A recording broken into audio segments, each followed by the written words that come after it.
Last time I gave out a handout that said Enlightenment and Enrichment, the years 1648 through 1776. This period of time had so much of importance to bring out that I had to break it into two lectures, and we will take the second half of it now. Last time I pointed out that the period that we are looking at is sometimes called the period of the Enlightenment, sometimes called the age of rationalism, because there was a great freeing of the sciences from the grip of the church. The Roman Catholic Church throughout the medieval period had controlled all the sciences, because if a scientist disagreed too sharply with what the popes wished to have believed, they could be excommunicated, or worse, they could be burned at the stake. And therefore the sciences served nicely to support the Roman Catholic theology. But with the coming of the Reformation, people like Martin Luther and Zwingli and others had remarkable success in standing against the Roman Catholic Church on theological grounds. And although many persons who stood at that time against the Roman Catholic Church were burned at the stake, there was nonetheless more of a groundswell of Reformation than the Roman Catholic Church could stamp out. Partly because of the invention of the printing press, it was no longer possible just to burn a few heretics and silence their voices. These heretics, once burned, left books behind that were mass-produced throughout Europe. And these books caught Europe on fire, and of course the Roman Catholic Church, after many attempts to silence the Reformation, had to simply come to grips with the fact that they were not going to be able to silence this, and there were going to be people throughout Europe who did not agree with the Church's official position on theology. And that being so in the realm of theology, it encouraged those who were in other sciences to think for themselves as well. And in freeing themselves up from the bondage to the Roman Catholic theology, some of these thinkers, I think, pendulum swung too far, so that they threw out the baby with the bathwater, we might say. They threw out Roman Catholicism and its superstitions to a certain extent, but they also threw out God, eventually. And this they called the Enlightenment. And we saw how that the age of rationalism, with people like Bacon and Hobbes and Descartes, gave way to the age of deism. Deism was the last step of rationalism before God was thrown all the way out. Under the Calvinistic system, and even under Roman Catholicism, God was seen as involved very much in history.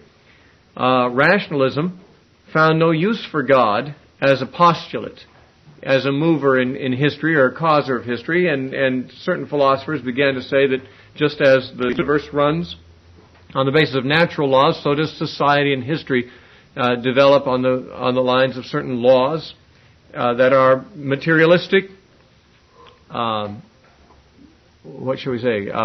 secular laws.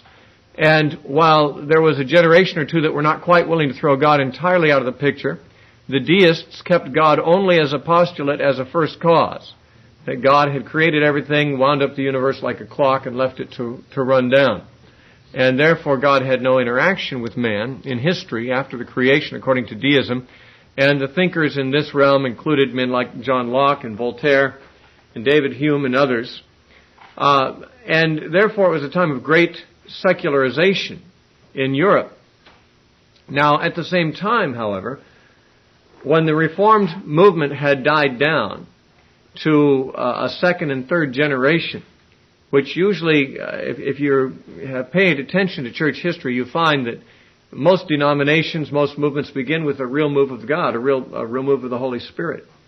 And some group of people began to follow God beyond the perimeters of the established religion, usually being persecuted, but also being on fire for their beliefs for a generation or so.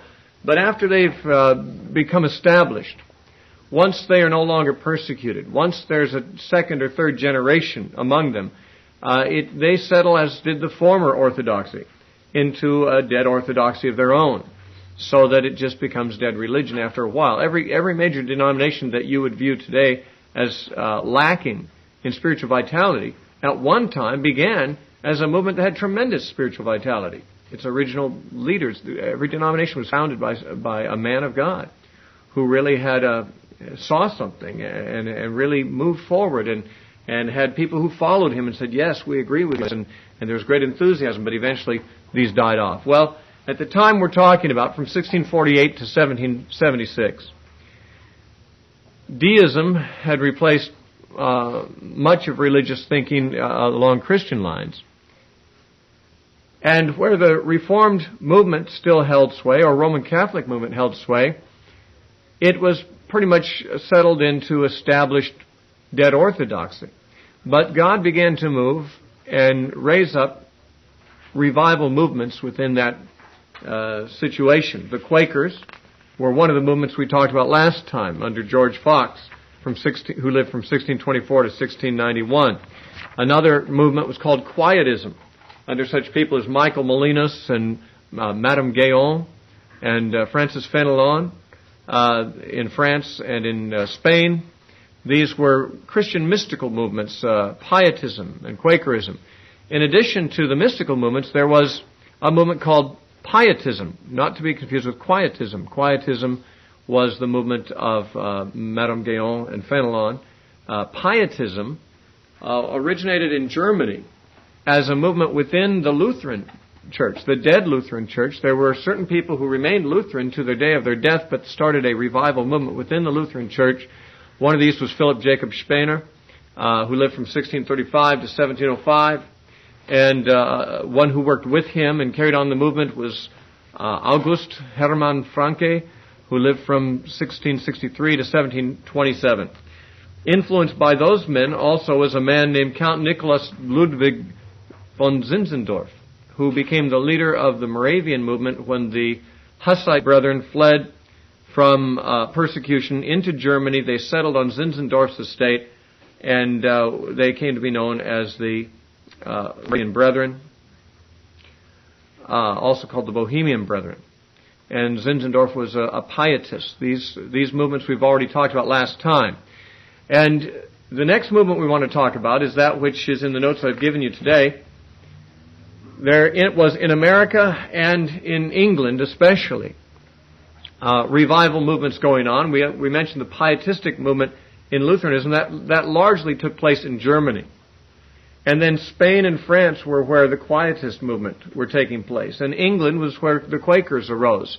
And of course these groups spread beyond the boundaries of the countries where they began. But the movements I want to talk about today are quite exciting. There was, in the years 1734 to 1744,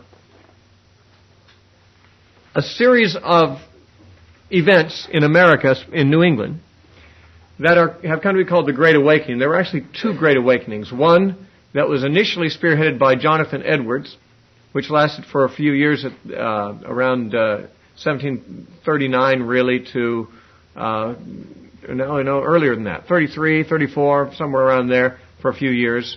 And then later on, after that had died down a little bit, George Whitfield, who came over from England to America, was sort of the main dynamo of the Great Awakening around 1740 and following. But during that decade, in general, there were surges of revival under men like Jonathan Edwards and George Whitfield. In England, George Whitfield was also busy preaching. He preached between England and America. He made 7 trips to America from England and back, and traveled many other places too. Whitfield was very influential in this great revival that was taking place both in England and in America. And then there was the movement called the Methodists, which Whitfield was a part of, but for which really John Wesley is much more remembered.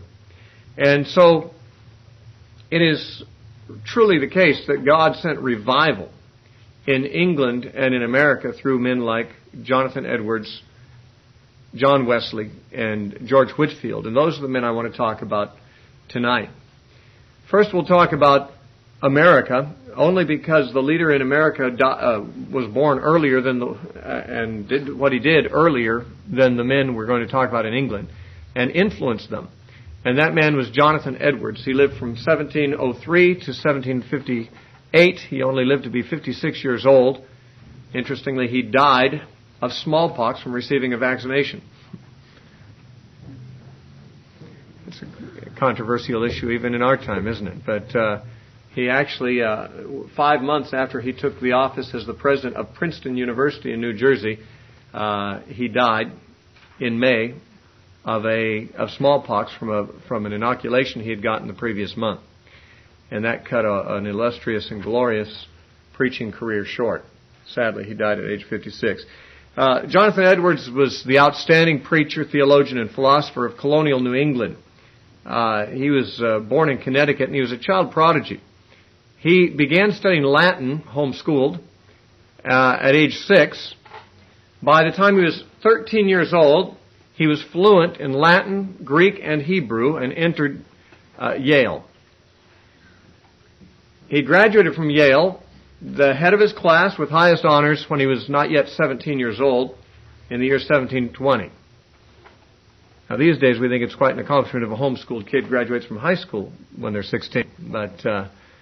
But he graduated from Yale College when he was 16. He was converted after that at age 17, and he began preaching in a small Presbyterian church the next year in New York City. His grandfather was the pastor of the Northampton Congregational Church in Massachusetts. And after a while, he worked with his grandfather.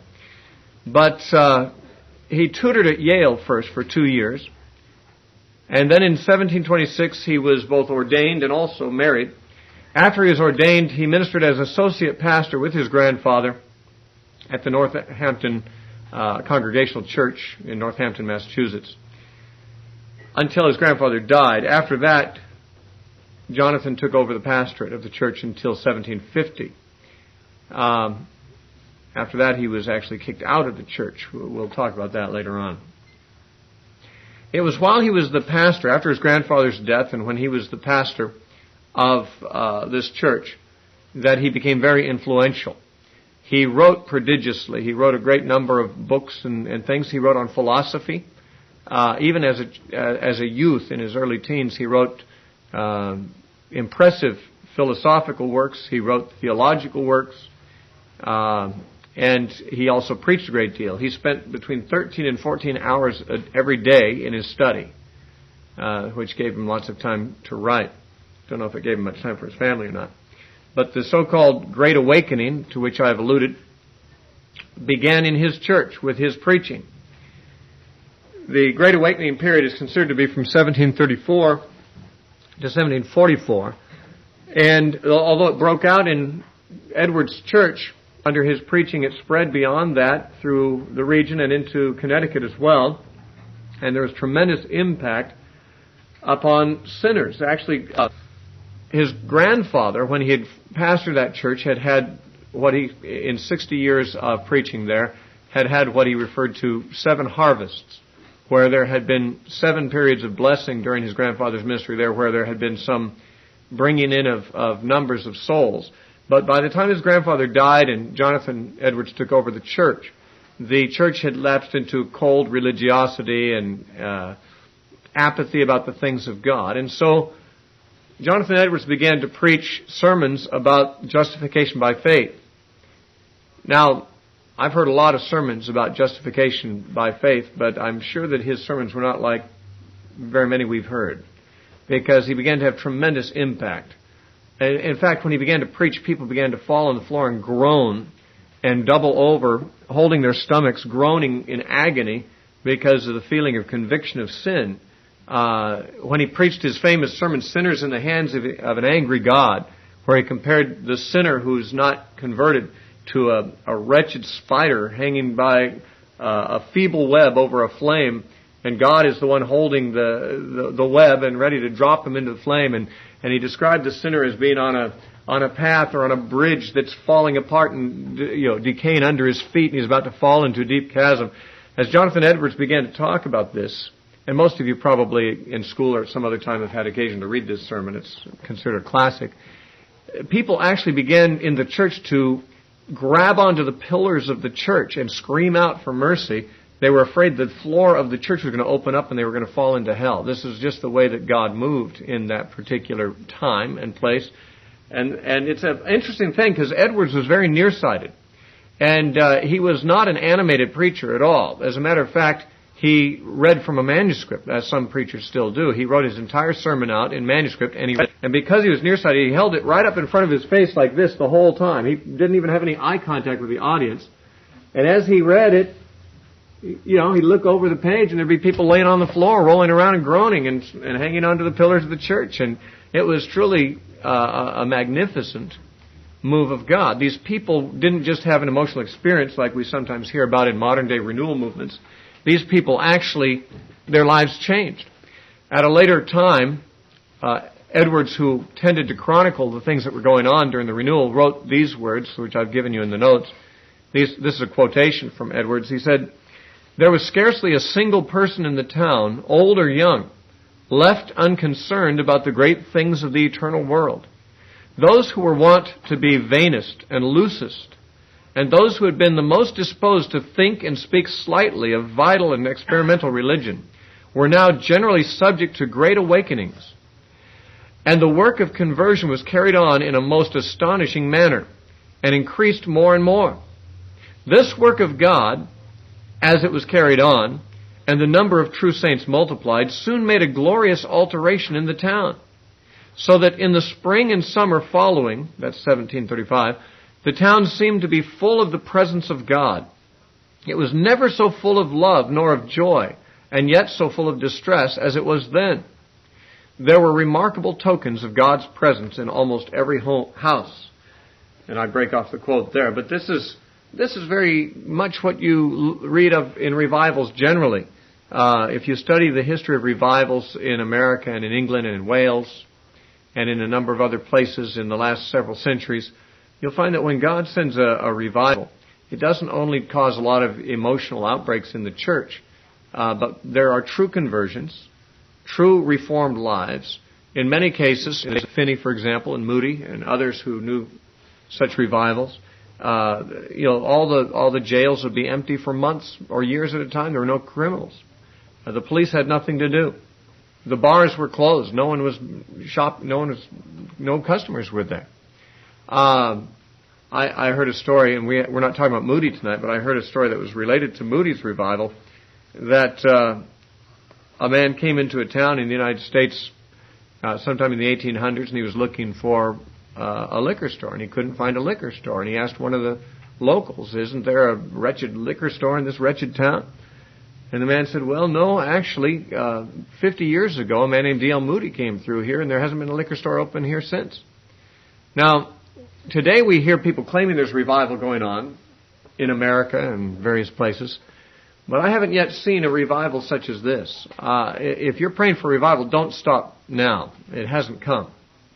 When the revival really comes, it's more like what Jonathan Edwards described, or Finney had the same kinds of results, and many others did too.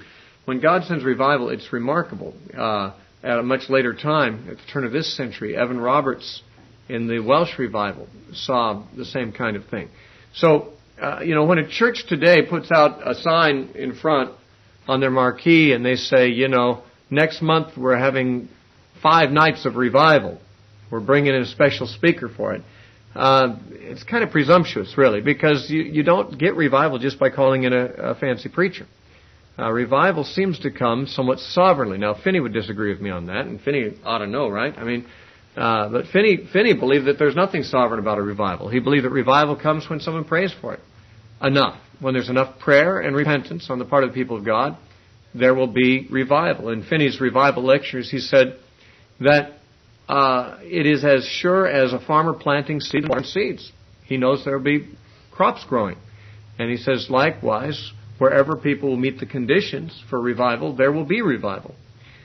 And although Finney is not the subject of our discussion tonight, I must say I have some disagreement with Finney on this. And you might say, well, how could you, you who've never preached a revival, disagree with the man who's the most successful revivalist in history on the subject of revival?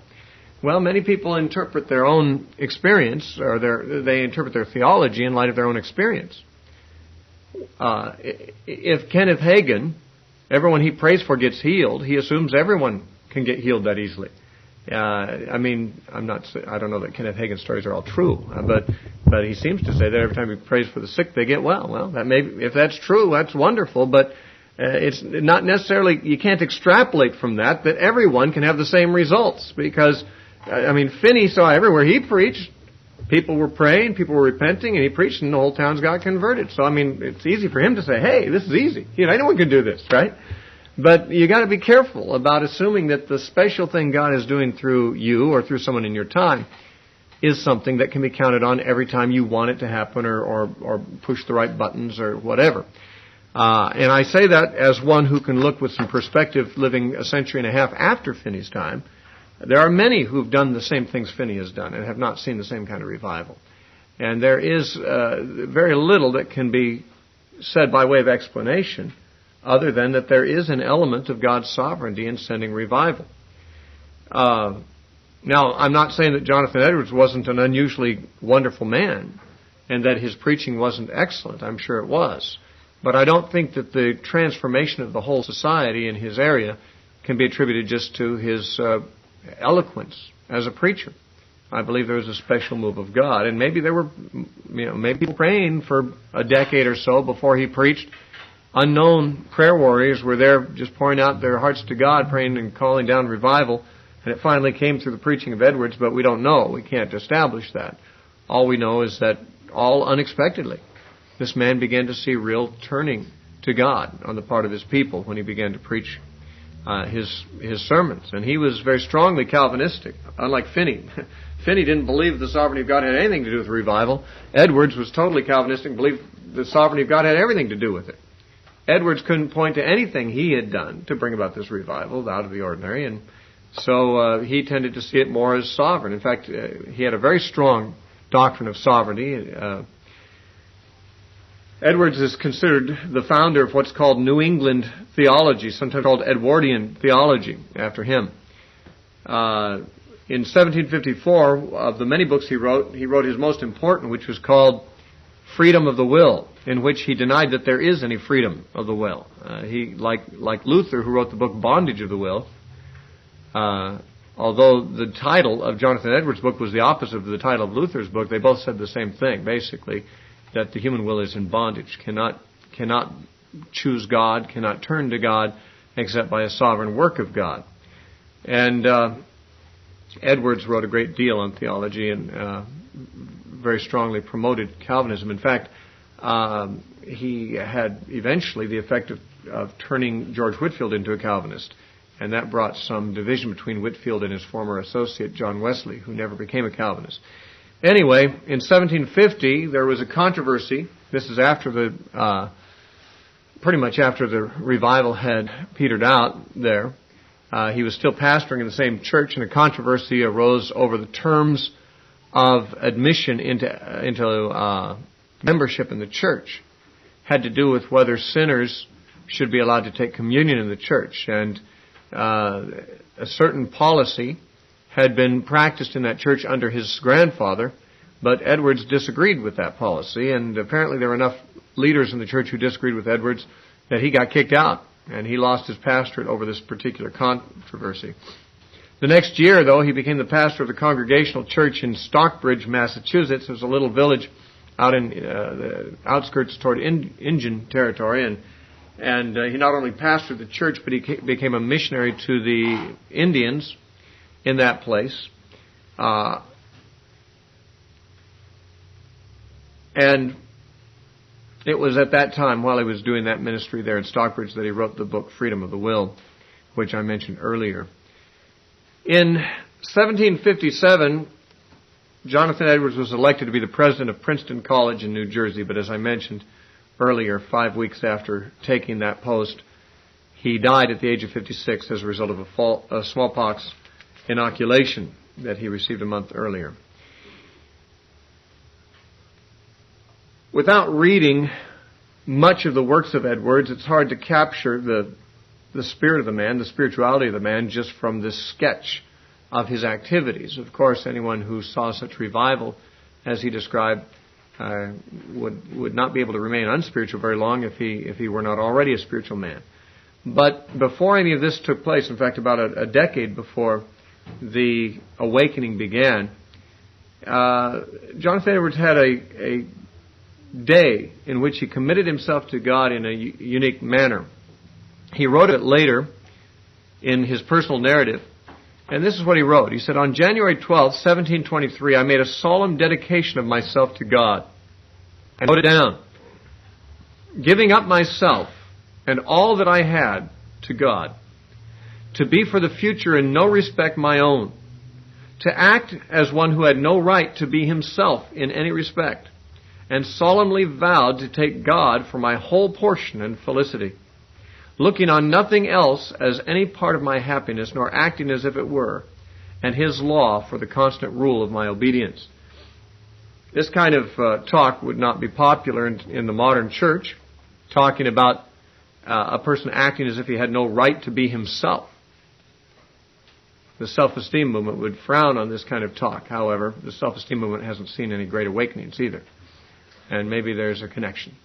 It's when people affirm themselves that God doesn't have an awful lot of room to glorify Himself in a sovereign and mighty movement such as Edwards saw. But Edwards was more typical of the older counselors, the more Puritan. He was a Puritan, really. I mean, he was came kind of late to be a Puritan, but he was sometimes called the last of the Puritans. Although since him, some others have come along that have been called the last of the Puritans, including J.I. Packer, and before him, D. Martin Lloyd-Jones was called the last of the Puritans.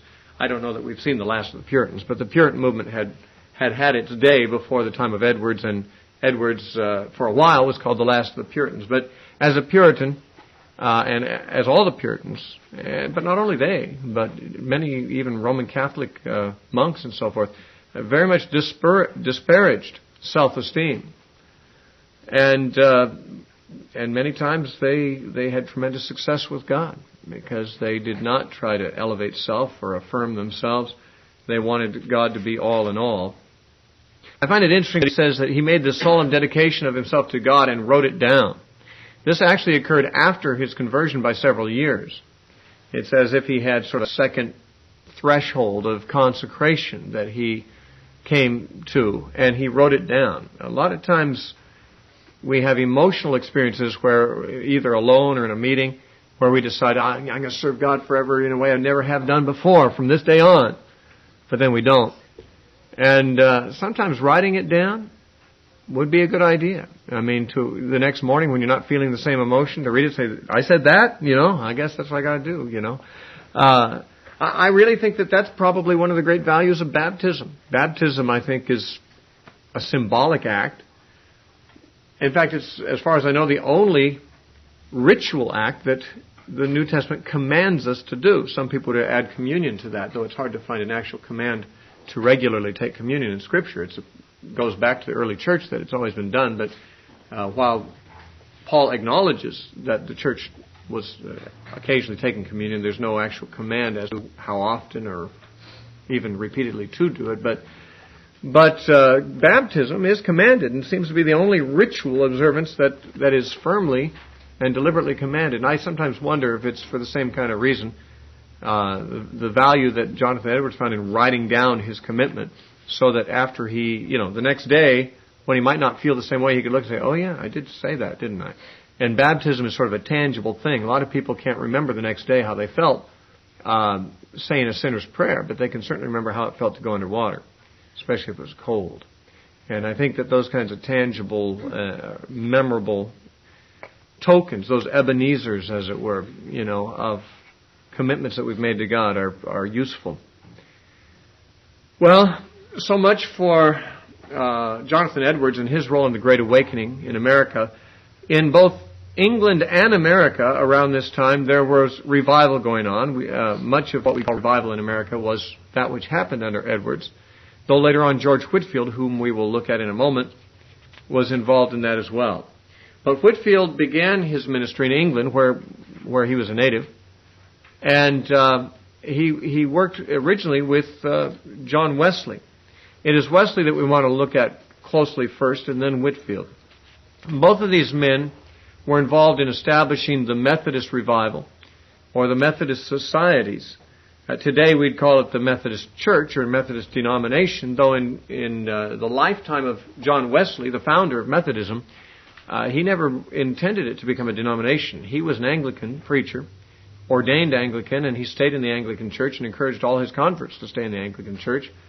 So by the time he died, Methodism was just a movement within the Anglican Church, just like Pietism had been within the Lutheran Church in Germany. But after Wesley's death, the Methodist societies began to feel more and more the differences between their distinctives and those of the Anglican Church, and eventually separated and formed the denomination. Like many denominations, the modern Methodists have two wings. There is the liberal and the conservative wing. Today, the United Methodists tend to be a very liberal denomination. And liberal, I mean theologically liberal. We haven't yet talked about the rise of liberalism in Germany and in America, which we will talk about in one of these weeks. But liberalism basically denies most of the fundamentals of Christianity. It denies the inspiration of Scripture, the incarnation, the virgin birth, the resurrection of Jesus, and for some reason still wears the label Christian. And today, United Methodists tend to be more of the liberal type, whereas there's another denomination called the Free Methodists, who still are very conservative and still stand very largely with what Wesley taught and what he established, although, of course, it's become much more institutionalized than it was in his day. John Wesley lived from 1703 to 1791. He lived to be well into his late 80s, and he preached almost to the day of his death 5 times a day, rising at 4 in the morning. He complained when he was in his 80s that he couldn't rise at 4 in the morning anymore and could only get up at 5 to preach. But he was a very disciplined man. He was born the 15th of 19 children. His father was the Reverend Samuel Wesley, who was an Anglican minister, and his mother was Susanna Wesley, who was the daughter of a nonconformist minister. So he had both the high church and low church influence in his upbringing. And his mother, Susanna, I haven't said much about her in these notes, but she was a remarkable woman. As I mentioned, she had 19 children. Only, I think, 10 of them survived infancy, though. So she only raised, I think, 10 children, 9 or 10. Most, or about half of her children, sadly, died at infancy. I guess that wasn't too uncommon in those days. Infant mortality rate was much higher in a few centuries ago than it is now. But certainly, John Wesley and Charles Wesley, his younger brother, who came along after he did, make very excellent arguments for large families. Not so much that they verbalize such arguments, but their existence argues for large families. Because if Susanna Wesley had decided that 14 children was enough, there had not been John, nor Charles Wesley. John Wesley was the great founder of the Methodist revival movement. Charles, his brother, was the great hymn writer. He wrote over 7,000 hymns. And in any hymnal that you'll leaf through, you'll see the name Charles Wesley as the author of a great number of the hymns, some of the very finest hymns. The revival that came through John Wesley, the Methodist revival in England, many historians feel that it prevented there being a revolution in England resembling the French Revolution that occurred in France just 2 years before Wesley died. Wesley, in other words, was contemporary with the French Revolution, and his generation had many of the same dynamics of peasant unrest and insensitivity of the aristocrats and so forth that led the French to revolt and have a very bloody revolution that was more communistic than anything. It was really the French Revolution was an ugly thing. But there would have been one, many historians believe, in England. All the same dynamics were there to make it happen, except that Wesley and Whitfield began to preach there early on and turned the nation to God. And if Wesley had not been born, if Susanna Wesley had had only 14 children, and said, well, that's a full quiver, isn't it? Then there might never have been Methodism. There might have been a revolution in England like the French Revolution. There might never have been freedom in Western Europe to this day. It's hard to say what would have happened, but it's interesting to contemplate. Susanna Wesley was a very methodical woman. She made a point of having personal devotions with each of her children every day, individually. not just group family devotions, one-on-one devotions with her children every day. And, of course, she had servants to help with the household, and she even employed servants to a certain extent to watch over the children at times. But she made a point of having a close personal relationship with each of her children and to disciple them one-on-one. And to do that, to get anything done, and to still allow time every day for each of 10 children, she had to be very organized. And she was very organized. And John picked up this knack for organization. And the reason the Methodists are so called is because John established methods of piety, which, by the way, Methodist is a term that the detractors against the movement called them. But John picked up his mother's knack for organization. He was a brilliant organizer. Whitfield was a more brilliant preacher than Wesley, but Whitfield just wanted to get people saved and leave someone else to organize them into churches. And Wesley was the one who really organized the movement, as we shall see. At age 6, that is when John was 6, there was a bad fire in the church rectory where the family lived because his father was the pastor. And when everyone was thought to be out of the house, 6-year-old John appeared at the window of the second story of the place, and they realized that he was still trapped in the building, and he was rescued by one of the neighbors standing on the shoulders of another neighbor and getting him out of the second story window. And after that, his mother always referred to him as a brand plucked from the burning. That's an expression that's found in Zechariah in the King James Version. And his mother referred to him as a brand plucked from the burning, and he had a sense forever afterward of divine providence in his life, that God had saved him for a reason, and that he had a destiny in God. He was educated at Oxford and elsewhere, mostly Oxford, and he began to read the Greek church fathers. And as he did so, he began to pick up from them the awareness that the goal of the Christian life is not just to have a religious conviction, but to have perfection of life, which he saw as a disciplined love. That the perfection of the Christian life is love, but that love must be disciplined. If it is not disciplined, it gets kind of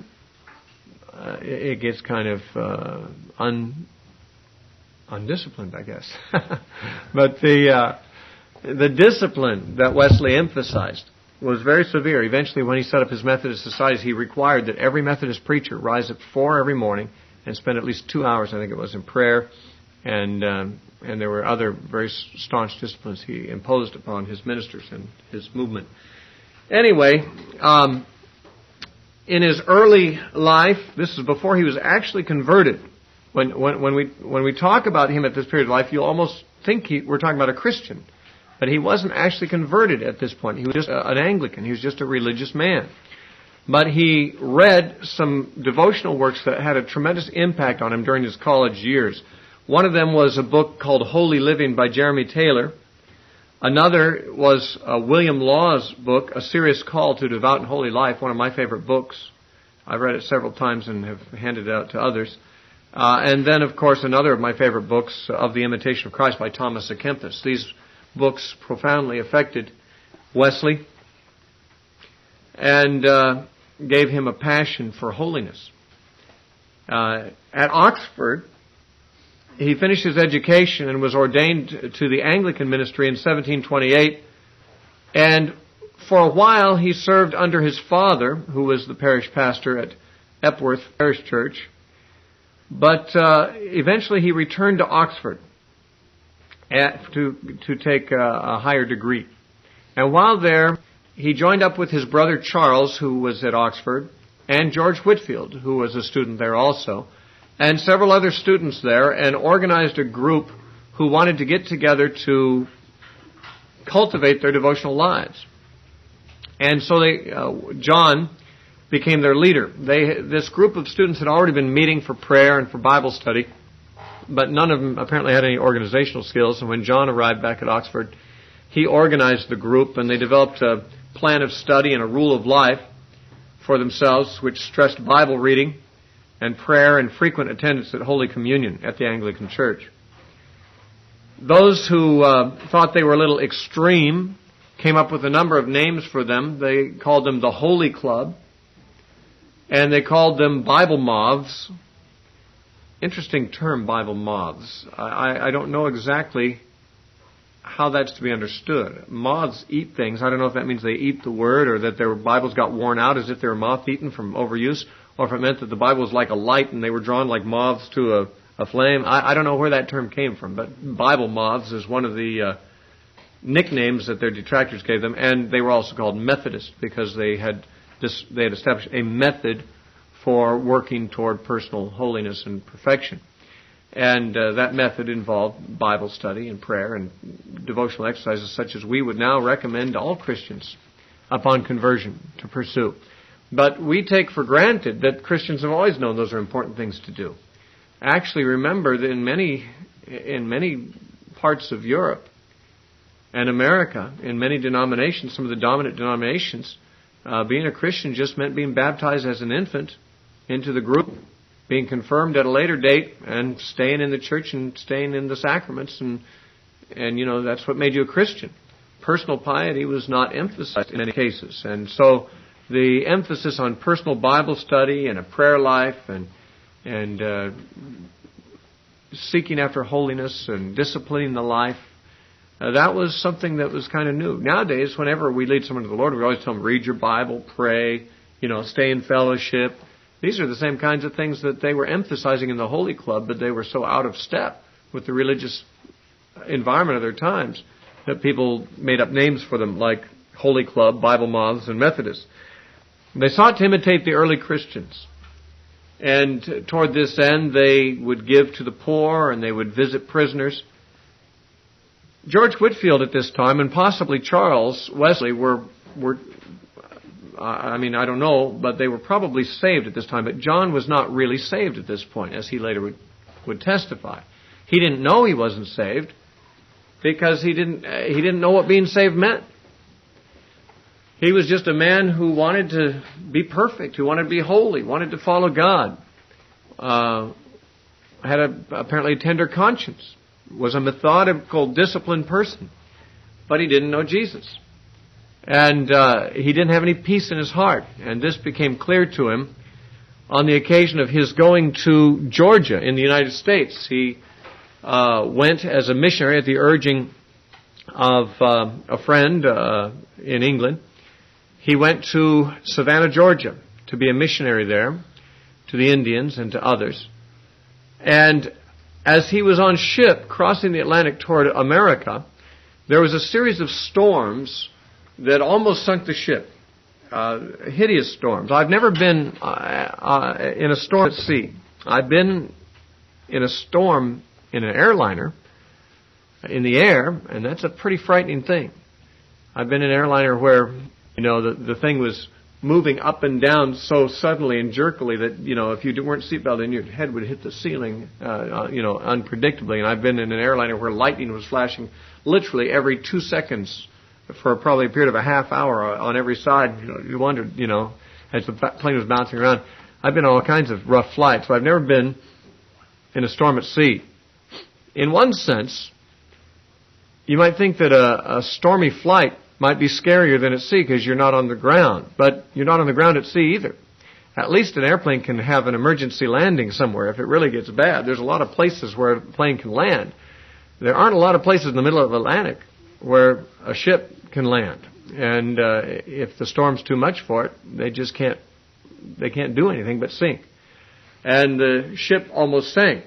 And in fact, the crewmen on the ship were terrified, and Wesley himself was terrified. He did not feel at all prepared to die because he didn't know the Lord. And he was just on his way to be a missionary to the Indians in Georgia. While in that storm, I mentioned this at the end of our last session, I think, Wesley encountered on the ship a group of Moravian missionaries come from Zinzendorf's estate. And these women and men and children were just sitting on a bench on the deck of the ship, singing hymns peaceably. Even the children didn't seem to have any anxiety. And I asked the Moravians, how is it that you weren't afraid. And one of the leaders of the Moravians said, well, our people aren't afraid to die. We have peace with God, and we're ready to go meet the Lord. And our children aren't even afraid to die. And Wesley was really profoundly moved by that experience. He realized that he was afraid to die and that he did not have a relationship with the Lord like these Moravians apparently had, and he wished he did. Well, his mission in Georgia was a fiasco. Very ineffective. You might imagine it would be. He wasn't a converted man. He's trying to convert people. Not exactly the stuff of revival to have an unconverted man being the main preacher.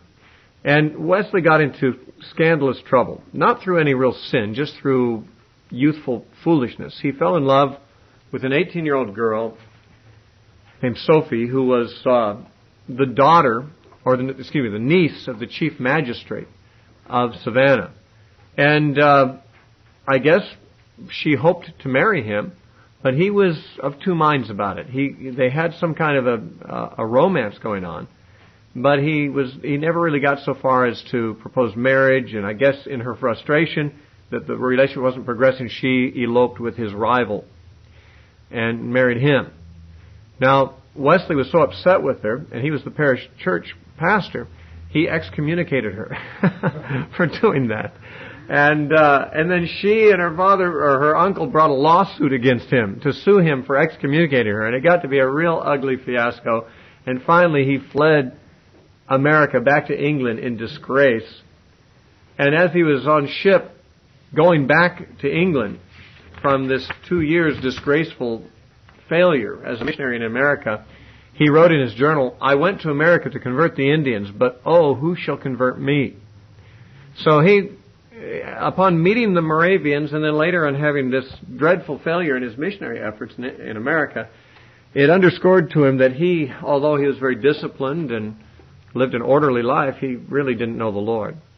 And so when he got back to London, he met a Moravian preacher named Peter Bowler. And Peter Bowler explained to him that justification by faith is not just a doctrine. Wesley knew the doctrine. He was a Protestant. Protestants know the doctrine of justification by faith. But Peter Bowler somehow impressed upon him that faith is something that affects your life. It's not just a doctrine you hold to, but justification by faith has to be personally experienced. You have to experience a personal encounter with God through faith and know the forgiveness of your sins. Well, Wesley didn't come to know that through Peter Bowler particularly, but he was persuaded against his will largely to visit a society meeting of some Christians in London on Aldersgate Street. And as he sat there listening, one of the leaders was reading from Luther's preface to the Epistle to the Romans. And Luther wrote a lengthy preface to the Epistle to the Romans where he kind of summarizes the whole book of Romans and the doctrine of Romans. And as Wesley heard this summary of the message of Romans being read, he wrote later on that he felt his heart strangely warmed. He said, "I felt that I did trust in Christ alone, for salvation. And an assurance was given me that He had taken away my sins, even mine, and saved me from the law of sin and death." Obviously, he would look back at that as the moment of his actual conversion. Although he had never really rejected God, he had never crossed that threshold to regeneration before this time. Well, he visited the Moravians at Herrnhut in Germany, at Zinzendorf's estate, thinking that perhaps he would join them and become a Moravian instead of an Anglican. Remember, the Moravians were a movement out of the Lutheran Church, but eventually they broke off from the Lutherans and started their own denomination. When Wesley visited Herrnhut, he got the profound impression that the Moravians were fairly self-righteous. Now, this was after their movement had been around for a while, and I don't know what he based that on. But one thing is he felt like the Moravians looked too much to Zinzendorf, their leader, as sort of almost like a cult leader. Now, if you read the writings of Zinzendorf or study his life, you will not get the impression that he deserves to be called a cult leader. But many times a godly man will have a cult-like following from those who look up to him, and apparently that's what Wesley felt was true in the Moravian community there at Zinzendorf's estate, and so he didn't join them. He parted company with them and went back to preaching in the Anglican Church.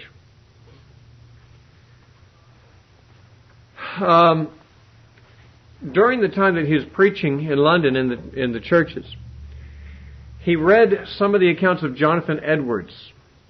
Some of those things that we read when we were talking about Edwards a few minutes ago, about the conversions in New England that took place under Edwards' preaching. And that sparked something in Wesley. It gave him sort of a vision to see a similar outpouring of the Spirit and revival in England. George Whitfield, at this time, who had been in the Holy Club in Oxford with John, began preaching in the open air, and he encouraged John to do the same. Now, John was very reluctant to do this. In fact, his brother Charles strictly forbade him to do it because it was very improper to preach outside the church. I mean, after all, sometime earlier, John Bunyan had spent 12 years in jail for preaching outside the church. Of course, Bunyan wasn't an ordained clergyman, however, and I guess there was no law against an ordained Anglican clergyman preaching outside the church, but it was just unheard of. But George Whitfield did this first, and he urged John to do so because Whitfield had begun preaching to coal miners in Bristol and saw tremendous conversions of these coal miners, and he asked Wesley to come down and preach with them. And so he came down to Bristol and began to preach to miners, and he found his true calling at that time, and he became an open-air preacher, and that was pretty much what characterized the rest of his ministry for the rest of his life. He saw tremendous conversions, remarkable, every bit as remarkable as those that he'd read about in Jonathan Edwards' accounts. On one occasion, he preached over 3,000 coal miners there at Bristol. Lots of them got saved. It is said they saw the tears running down their cheeks, and the coal miners had black coal dust all over their face, and their tear tracks looked like white lines through the black coal dust on their face, and it just really turned John Wesley on. He just really got excited about seeing these people saved. And so that's what he began to do. He began to be an itinerant, open-air preacher. In June of 1739, John Wesley wrote, quote, "I look upon all the world as my parish. I judge it my bounden duty to declare unto all that are willing to hear the glad tidings of salvation," unquote. He began to travel by horseback, and he traveled in a number of countries, too. But in his lifetime, he logged over 250,000 miles. That's 250,000 miles. That distance, if it was a straight line, would be 10 times around the globe on a horse at walking speed. He preached for many decades that way. He preached about 5 times a day, most of his life. And he'd prepare his sermons as he was riding on horseback. He'd just give his horse a lot of rein, and he'd have his books open on his lap on the saddle there, and he'd have his riding instrument, and he'd be writing his sermons as his horse found its way along the trail to the next town. And then he'd preach there and move along. And there are thousands of his sermons, I believe, that are still in print. You can get a lot of Wesley's sermons. He also wrote commentaries on the Bible and many other things while he was doing all this preaching. A very busy man. Too busy for marriage, unfortunately, and he did get married. But his marriage to Molly Vazell was a disaster. He married her in 1751. But they spent most of their married life separate. At first she tried to travel with him, but her nerves gave her trouble. And so she went back home, and he traveled without her for years. There was some bad blood between them. The story of their marriage is a sad one. Actually, John had fallen in love with a different woman and wanted to marry her desperately, but his brother Charles, and this alienated them somewhat, his brother Charles was convinced that if John would marry, it would ruin his preaching, ruin his ministry, because he was itinerant. I mean, Charles knew better than John. John was not a man for marrying. He traveled all the time. He couldn't maintain a family. And Charles knew this, and therefore he persuaded this woman that John was in love with to marry another guy, and persuaded this guy to marry her. So, unbeknownst to John, Charles arranged this thing. While John was hoping to marry this woman, his brother arranged for her to marry some other guy, kind of, and worked it out, urged them, and so his true love married someone else. That really bugged him. John was really angry at Charles for that, and shortly after that, probably on a rebound, he married Molly. she was actually a nurse who cared for him. He'd fallen on the ice and hurt himself, and she nursed him back to health, and I guess it was during that period of time that he proposed to marry her, and she married him. But they did not have a happy marriage at all. There are stories, it's hard to know how many of them are apocryphal and how many of them are documented, about her. It is often said that she used to drag him around the house by his hair. If you've ever seen pictures of Wesley, his hair was beyond shoulder length, and it is often said of Molly that she dragged him around the house by his hair. She also was apparently a very loud and boisterous, abrasive woman, and caused him a great deal of public embarrassment. There's one story told about how he was preaching, and she was in the back of the church on one occasion, and he said from the pulpit, "My wife has accused me of everything except drunkenness." And it said she stood up in the back and said, "John, you know that's a lie. You were drunk last night." Isn't that a wonderful marriage? Well, needless to say, they didn't have any children, and they spent many years apart and not very many weeks together. And actually, at the time of her death, he didn't even know she died, and he did not attend her funeral. So that was sort of a blot in an otherwise illustrious career of a man who loved the Lord, but didn't seem to have room for a marriage and ministry both. He seemed to be married to his ministry, married to his preaching. Well, as he preached in all places that he traveled to, he saw a lot of converts. He was very successful. Thousands and thousands of people were converted through his preaching. And in order to disciple these people, he set up in every place where he preached these little groups for discipleship. They were called societies, Methodist societies.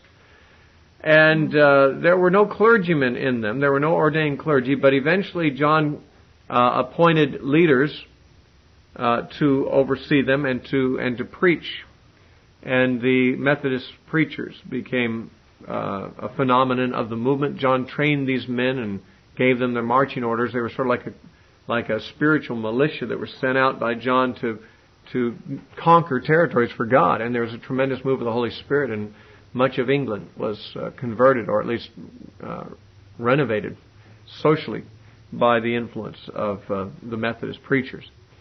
And it was a true revival. By 1748, the Methodists were, like the Pietists in Germany, a church within the Church of England. Wesley remained an Anglican until his death, however, but the Methodists separated and became a separate denomination after he died.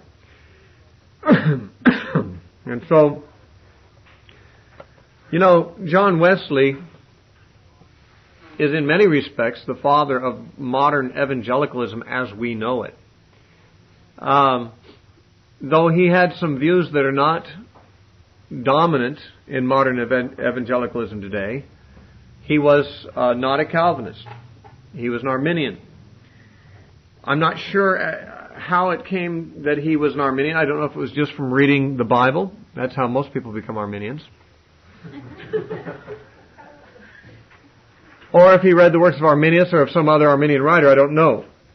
However, he came out of Anglicanism, where certainly there would have been stronger Calvinist leanings in Anglicanism than there were Arminian. And George Whitfield, as we mentioned earlier, his associate was a Calvinist. There are stories told about the friction between Wesley and Whitfield over this issue. Sometimes they would preach together in the same places, and they would preach almost against each other.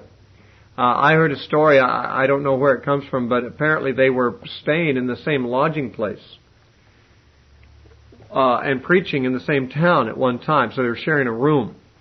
And after a day of preaching, both of them got down at their bedsides to pray. And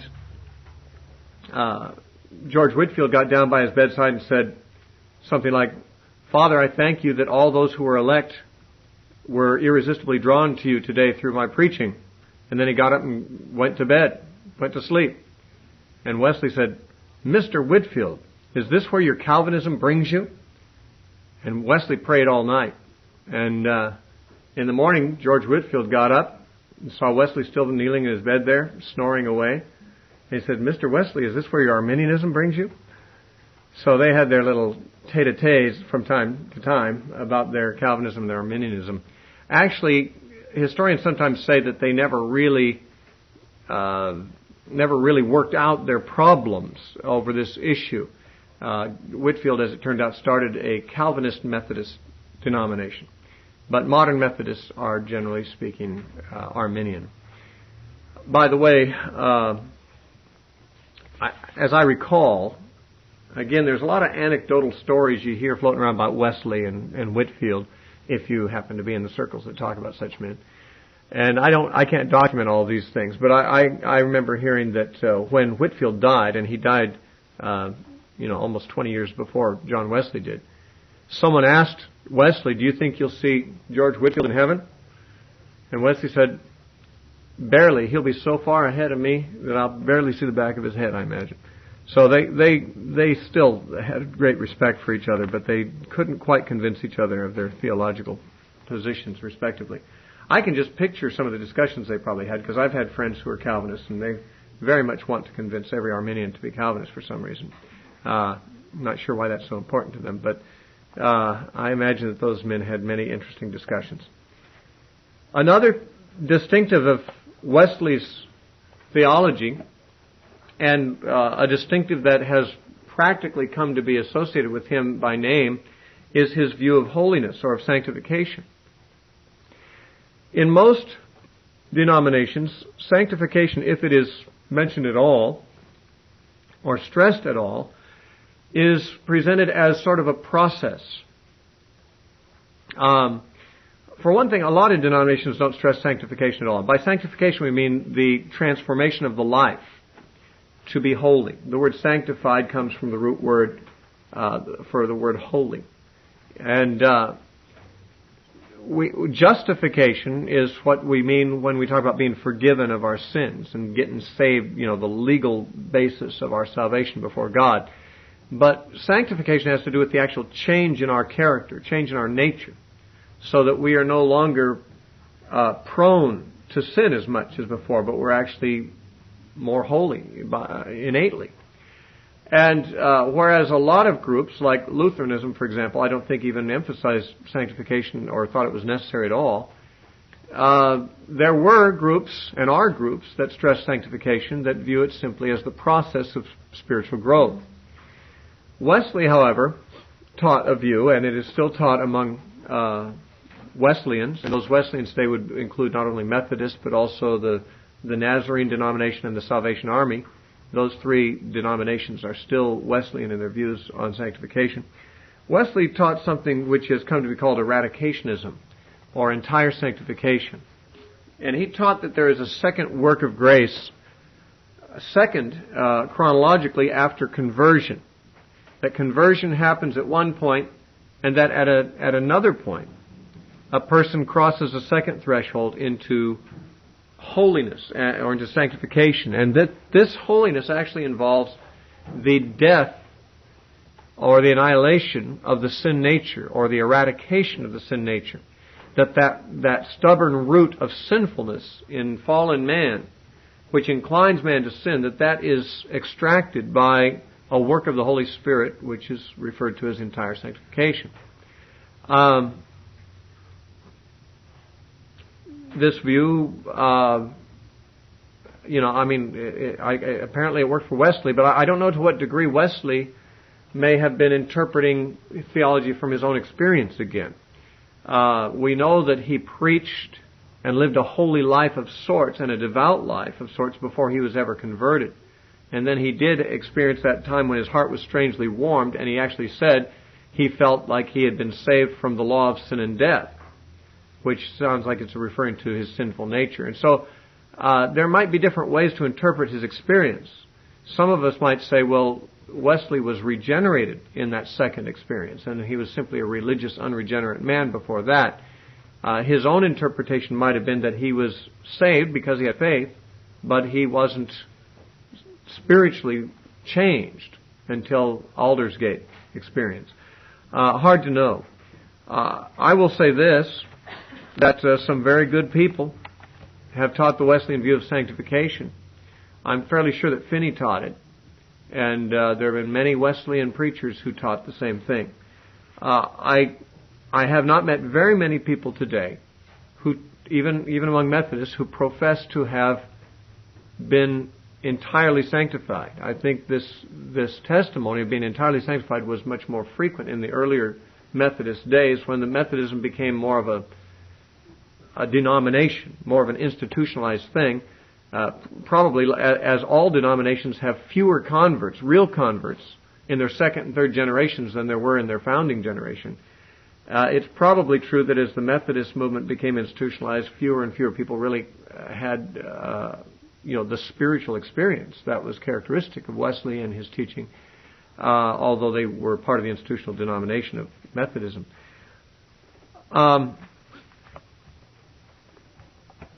So much for Wesley and our consideration of him. We have one other man I want to talk about, and that is George Whitfield, who has already been mentioned both in connection with our discussion of Jonathan Edwards and our discussion of Wesley, because he had acquaintance with both those men. George Whitfield has been called the father of modern mass evangelism. He was born 9 years after Wesley, and he died about 20 years earlier than Wesley, almost. He was born in 1714, died 1770. And he was the son of an English innkeeper, but he was educated at Oxford, where, of course, he met Charles Wesley, and later on John Wesley, and was, along with them, organizers of the so-called the Holy Club. Whitfield was ordained as a deacon in the Anglican Church in 1736. And then, just after John and Wesley returned from Georgia to England, Whitfield went to Georgia, and he did some ministry over there for a few months, and then came back to England. And he was a great preacher, but also as a deacon, he did a lot of benevolence kind of work. He spent a lot of time with prisoners, and he also established an orphanage in Savannah, Georgia. He didn't find the churches really open to his preaching, so he's the one who began open-air preaching. Open-air preaching really traces its roots back pretty much to George Whitfield. This is an amazing thing to me to realize. I mean, I've gotten over my amazement, but I was well into my ministry before I realized that open-air preaching was a relatively modern phenomenon in the church. I mean, you have Jesus, in the Gospels, he preached in the open air sometimes, on the hillside and so forth, and so did Paul and Peter and apparently Stephen in the book of Acts. But after the church became institutionalized in the 2nd century and so on, it was very uncommon for the church ever to take an open-air approach to preaching. There were always people like the Franciscans and some of the monastic orders that would go out and they'd share outside the church walls, because their whole sphere was outside the church walls. But in the days of the Reformation and the rise of the Reformed denominations and Anglicanism and all that, preaching outside the church just wasn't done. As I said, John Bunyan was put in jail for 12 years for preaching outside the church. But he was a rebel, a good one. But he was a rebel against the devil, but he was a good rebel. But he was not even ordained to preach, and in those days you weren't even allowed to preach at all if you weren't ordained by the church. But Whitfield was ordained. He was ordained first as a deacon and then later as an Anglican priest. So he was allowed to preach, and he just did something really revolutionary. He went outside and started preaching to the miners in Bristol. And it was, as I said, he who encouraged John Wesley to join him later in the same enterprise, and they both had tremendous success at it. Some years ago, well, let me put it this way. I was raised a Baptist, and then in the Jesus movement around 1970, I moved into the non-denominational / charismatic kind of movement. And in my teenage years in the early 70s, the Jesus movement was a genuine revival. It didn't have all the same impact that the Great Awakening did or anything like that, but it was a tremendous harvest and changed many things in the church permanently, it would appear. But during that time, open-air preaching was normative, and I was just a kid, so I grew up around open-air preaching. I did some open-air preaching. We had, and many people had bands, evangelistic bands in those days. We'd just go out in parks and we'd preach and sing there, go on school campuses and do it. And so I kind of grew up thinking of open-air preaching. What else would there be? I mean, you read about it. Jesus did it in the Gospels. The Apostles did it in the book of Acts. And I grew up in an environment where that was done. It really shocked me when I was in my 30s and I read a book by D. Martin Lloyd-Jones, who is a Puritan, modern Puritan. He was Calvinist, very strongly Calvinist. In his book on preaching and preachers, he actually disparaged lay preaching and open-air preaching. He actually said he didn't think it was of God, which is really a surprising thing. By the way, I like D. Martin Lloyd-Jones' works, very edifying works. But I'd never encountered anyone in evangelical who would say a thing like that. But he made a case that made some sense to me. I had never thought of it from his point of view, and that was that, you know, if the church doesn't maintain some control over who can preach and who can't, then the most unqualified and the most misinformed, but the most zealous, youngest Christians might get out there and totally misrepresent the gospel. They might totally be a bad testimony for the gospel. People might go out and preach visibly and then fall away because they weren't really, you know, even established in their own Christian faith. And by the way, I've seen that happen a lot. So I had a little sympathy for D. Martin Lloyd-Jones' position when I read it. But the thing is, but not entirely. I still believe in open-air preaching. I don't think the church as an institution needs to control who preaches. I do think the church should definitely, if what is being preached is preached by somebody who's not a godly person, or if it's a heretical preaching, they should speak out against it. But I don't think the church should have put John Bunyan in jail for preaching outdoors. And I think that open-air preaching is sometimes the only way to reach the people. The coal miners didn't go to church. And so Whitfield and later John Wesley would just position themselves in some open field where the coal miners would walk by on their way to the mines at 4 or 5 in the morning. And they just preached to them. And the miners would stop and listen and get saved. And it was a great strategy for evangelism. And so he began a career, Whitfield did, as an itinerant evangelist associated with the Methodist movement, with the Wesleys. He traveled and preached also with Howell Harris, who was a leader in the Welsh revival at the time. And sometimes Whitfield would preach in Wales with this man. He would preach in English, and Harris would preach in Welsh, right side by side with him. Whitfield's preaching was remarkable. Probably of the men we've considered tonight, he was the most powerful preaching, and moved people probably more than any other. He preached with fervor, yet in an unadorned, plain, and even colloquial style. He was rough cut. He didn't use fancy high church language. He used the language of the people to communicate to them. His physical bearing apparently was quite striking, but also his vocal range, his strength of his voice was legendary. It was said of George Whitfield that he could be heard, although there was no such thing as amplification in those days, he could be heard preaching clearly from a mile away. And so he preached to huge groups of thousands at a time. When he was preaching, he made 7 trips to America where he preached, but his activities were also in England and Wales and Scotland quite a bit. Made 17 trips to Scotland. Once when he was in America, Benjamin Franklin came to hear him preach, because Franklin was not a Christian, he was a deist. But in fact, he had some disparaging things to say about the gospel that Whitfield preached. But he did want to test the rumor that he had heard that Whitfield could be heard from a mile away clearly, and so he walked around a perimeter a mile away from where Whitfield was preaching and listened, and he verified that sure enough you could hear him clearly a mile away. So this man had a tremendous, powerful voice. It is said that he used startling imagery that could make his listeners feel the pain of sin and the terror of hell. He described the love of God with tears in his voice that could move his audience to cry out to God for mercy. There was a contemporary English actor named David Garrick who said, "I would give 100 guineas if I could only say, 'oh,' like Mr. Whitfield." Whitfield preached to the multitudes in England. Also, as I said, he made 14 trips to Scotland preaching there, and went to Wales, preached in the Welsh revival there. And he had great impact in those places. He made 7 trips to America, where he, in his association with Calvinists like Jonathan Edwards, became a Calvinist. I guess when he was with the Wesleys in England, he was not yet a Calvinist, but he became a convinced Calvinist through his contact with Calvinists like Jonathan Edwards.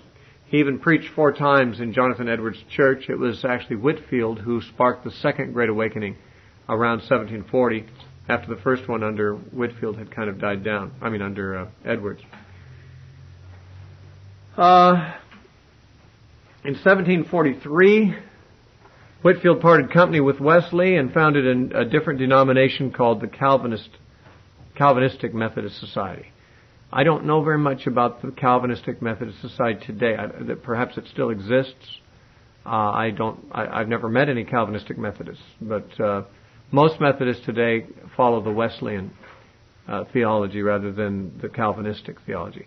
But these men, Jonathan Edwards, John Wesley, and George Whitfield, were some of the ones that God raised up to really revive a dead orthodoxy in Europe during the latter part of the 17th and the early part of the 18th century. And we will then talk about some of the things that happened after the American Revolution, and especially the movements in America in some of our next talks.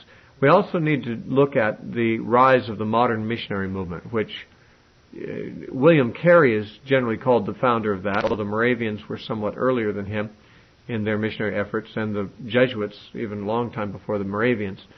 But the modern missionary movement is one of the distinctive things that arose after this and that characterizes the modern church even in our day. So in our later lectures we will cover some of those more modern issues. At this point we will have to quit.